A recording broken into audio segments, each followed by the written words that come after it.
Сәлем баршаңызға. Бүгін сіздермен біздің үйдің ең сүйікті тағамына айналған тай қуырдақ тағамымен бөлісетін боламын. Тай қуырдақты жасауға керектіні жазып көрсеттім. Мінекей, ең алдымен майды құямыз және үстіне ашылған картопымызды салып, қызарғанша қуырып аламыз.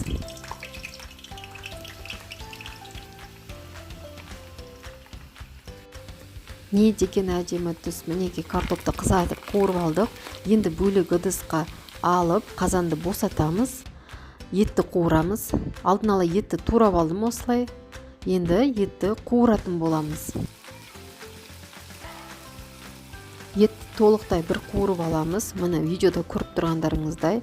Содан кейін барып үстіне су құйып, етті 2 сағат, 1,5 сағаттай бұқтырамыз. Бұқтырылған еттің үстіне енді картопымызды салып, және қызыл перецті салып, тоз бұрыштарымызды салып, бетін жауып, ары қарай тағы пісіруге қойып қоямыз. Шамамен тамақ 15-20 минутта толықтай пісетін болады.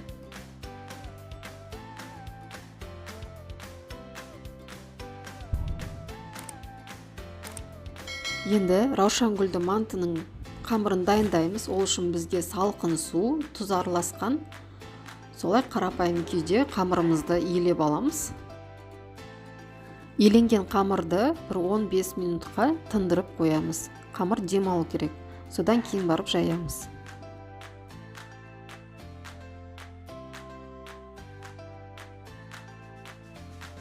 Қамырды біркелкі жұқа етіп жаямыз.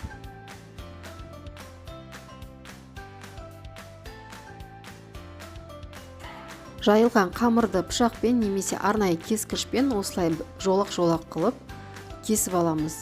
Енді арасына начинканы саламыз. Начинканы салған кезде толтырып салғандарыңыз жөн. Сол кезде гүлдеріңіз әдемі болып шығады.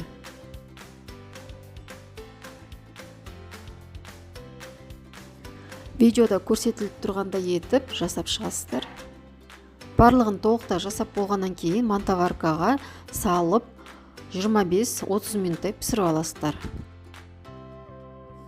Менде барлығы пісіп дайын болды. Осылай енді көріп тұрғандарыңызды астауға немесе табаққа әдемі етіп, ортасына етті салып, жан-жағына картопты, роза гүл мантымыз салып, және бетіне перец, көк пияз, укропымызды салып, әдемілеп, әрлеп қонақтарыңызға ұсынасыздар. Мінекей, суреттегідей болып шығады. Міндетті түрде жасап көріңіздер, өте дәмді.